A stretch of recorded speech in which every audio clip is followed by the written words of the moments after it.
Hey, this is our first. Okay, don't get me false. Okay, they waiting. Just welcome the people on because we waiting Hey, them. come on. We're so happy that you're coming on. Isn't that right? Yes. Oh, look at them. Hey, don't look at me. Look at them. Hey, how you doing? How you doing? Oh, somebody's watching. Okay. Hey, come on in. Cool. Hi, everybody. I hope y'all having a wonderful day. I hope it's nice where you are, like it is where we are. The sun is out, Yeah. and it's a beautiful day. And that was Jamel's phone ringing. I hope it's cool over there. Well, no, hot. Well, you know, I like hot. Oh, but you can't. I don't want to be sweating right I don't care. Sweat me. now. I just took a nice shower. I didn't say all that, but y'all don't want to know about that personal stuff. But however, you know how you don't want to be sticky and stuff. So I'm trying to keep cool. Okay. Jamil, what are the questions? The questions are how have you sustained a traditional marriage in a modern day society? I just did everything she said. Good answer. Good answer. No, good get answer. out of here. Good answer. Good Got answer. it going on like that. No, I'll let you answer. How to sustain a good relationship? Well, number one, I think following up with the duties of a husband, duties of a wife, and of course, me personally, I try to, I know that sometimes tradition can be a little old to some of you, but some of it works. It works. Holding on to making sure you're following up with your wifely duties. Now, to be honest, I used to cook every day, but I don't cook now. But because my husband, he has a few reasons why I don't cook, because he likes to dine me. And of course, I enjoy that. He likes to go out. That's part of our valuable time that we have as a couple. But it's not, well, let's make it very clear. It's not because you don't cook well, because you're an excellent cook. It's just that we're so busy and running day to day until, we don't have a lot of time like that. And then also with this relationship situation,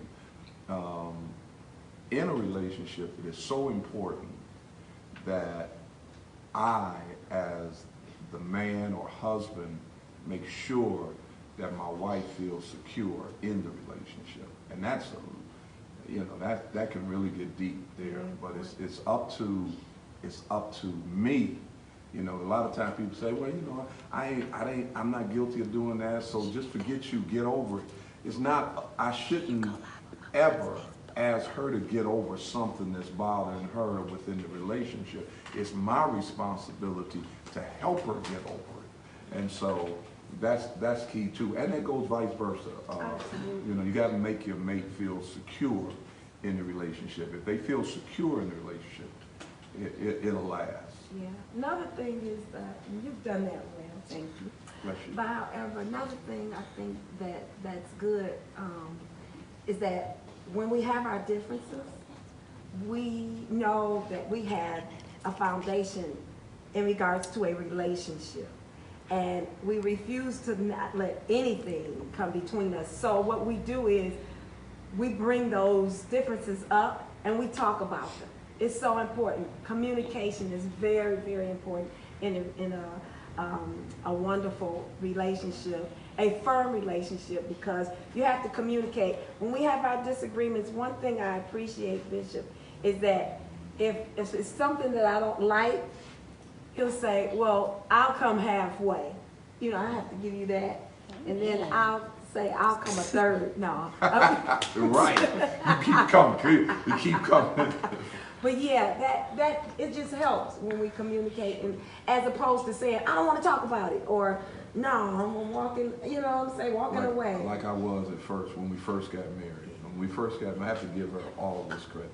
When we first got married, and of course that's been 35 years ago. Woo. But when we first got married, I wasn't a good communicator, and I would just cut off, and she would insist, we got to talk about it. I'd go in the room, close the door. She'd come in and say, no, we got to talk about it. I get it. Go in the room, close the door, cut out the lights, go to bed. She'd come in, cut the lights on, and say, no, we got to talk about it. So I got to give her kudos for that. So, question. Someone had a question. What was the question? Do they disagree or do you argue? And by when did you stop?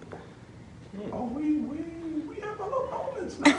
You know? We disagree on things, but just because you disagree don't mean you have to be disagreeable. Right.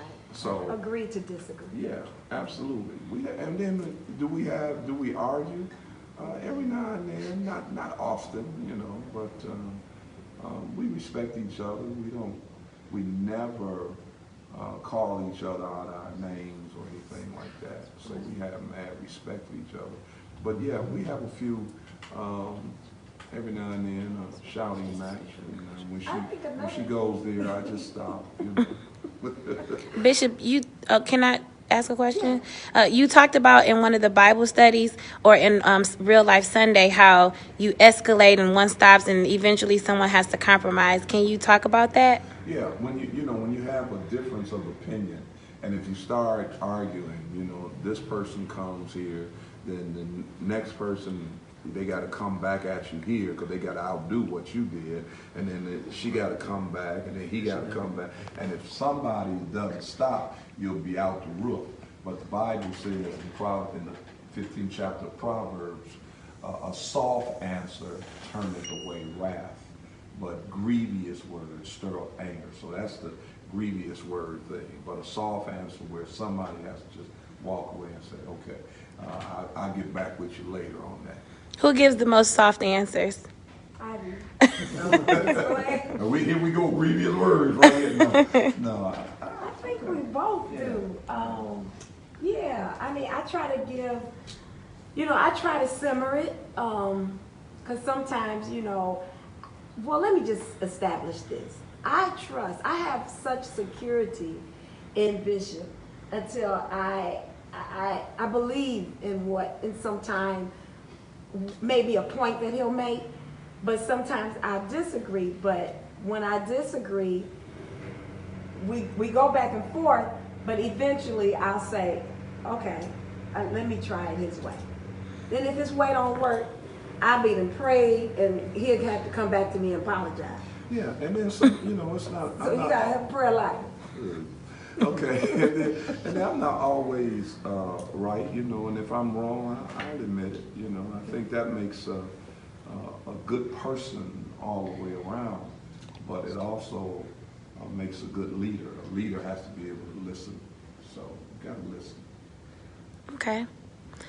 Well, we're going to go on Instagram now, so you all want to say bye to the people and to tune in next time? May I listen to the question? Oh, sure. You want a question? Yep. So the question is, how do you get used to your spouse traveling often? Do you ever? No, that's not. How do you get used to your spouse traveling often? Well, we're probably not the couple to answer that question appropriately because we both travel extensively. So we understand that it's a part of ministry that we're doing. And so, I never had a problem with her traveling when she was traveling and I was at home more because I knew it was ministry. And I'm in ministry. That was her form of ministry. And so now she has, and of course she can't have a problem with me traveling because that's what she does. So we okay with it because we understand that this is what God called us to do. Absolutely, I agree. Cool. Okay. Well, we'll go on Instagram for a second, and you can say bye again. See ya.